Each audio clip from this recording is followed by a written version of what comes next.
இன்றே டவுன்லோட் செய்து உங்கள் ஃபேவரட் ஷோக்களை என்ஜாய் பண்ணுங்க. என்னக்கா ஏதோ முக்கியமான விஷயம்னு சொன்னீங்க? மகா, நீ என்கிட்ட உன் லைஃப்ல நடந்த எல்லாத்தையுமே ஓப்பனா சொன்ன. அது எல்லாத்தையும் யோசிச்சு பார்த்துதான் நான் இந்த ஒரு முடிவுக்கே வந்திருக்கேன்.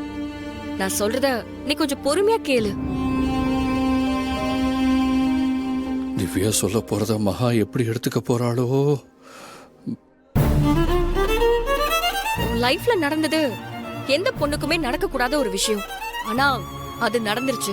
அப்படி நடந்துருச்சுங்கிறதுக்காக அதுதான் வாழ்க்கைன்னு ஏத்துக்கிட்டு அதை நம்பி நீ வாழ வேண்டிய அவசியமே இல்ல.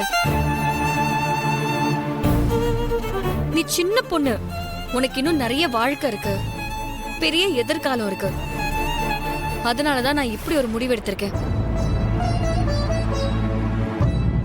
இப்போ உன் கழுத்துல தாலியை கட்டினவன் பிடிச்சோ பிடிக்காமலையோ தாலியை கட்டிட்டோம். உன் கூட தான் வாழ்ந்தாகணும்னு வந்திருந்தா நான் இப்படி எல்லாம் பேசிருக்கவே மாட்டேன்.